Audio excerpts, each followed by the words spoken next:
The ghost of Glencoe is one of Scotland's most famous and chilling ghost stories, deeply tied to the historical tragedy of the Glencoe massacre in 1692.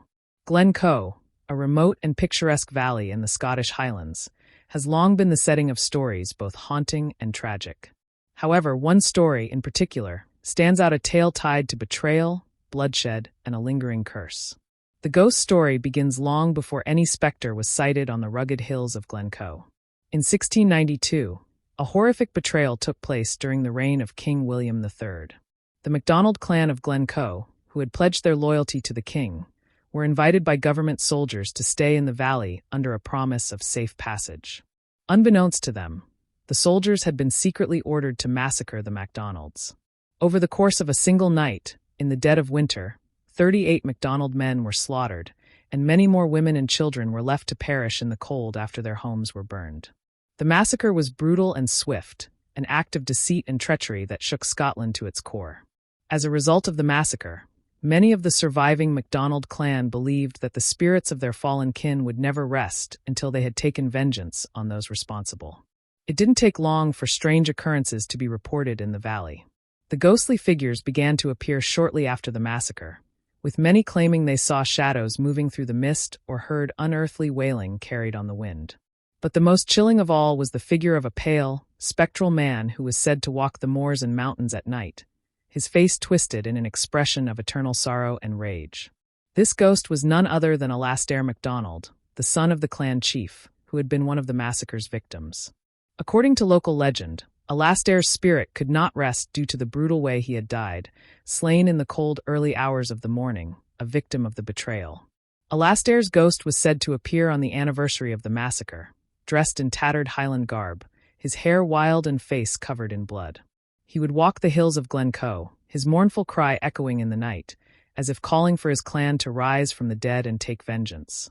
On certain nights, villagers and travelers passing through Glencoe reported seeing the figure of a tall, shadowy figure moving along the ridge of the valley, standing still as if watching those below. Some say he was silent, but others claimed to hear the faint sound of bagpipes drifting through the air, a signal that the ghost of Glencoe was near.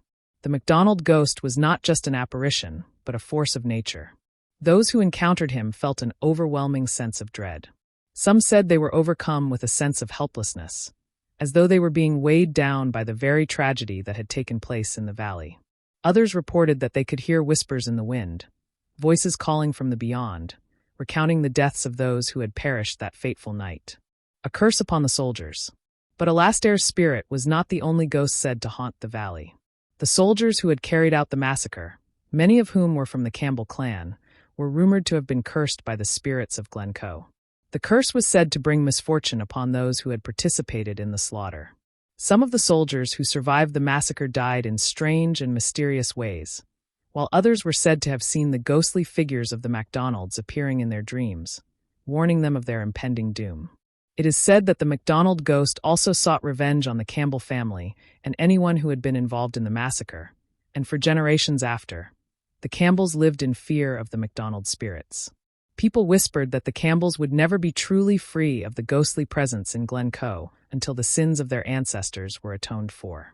Even in more recent times, travelers and hikers who visit Glencoe have reported unsettling experiences. People have claimed to see figures in the mist and hear strange sounds while hiking in the hills. Some have even said they felt an icy hand upon their shoulder or saw a fleeting figure at the corner of their eye, only to turn and find nothing there. And of course, the most frequent sightings still occur on the anniversary of the massacre, when the ghost of Alastair MacDonald is believed to walk the hills once again.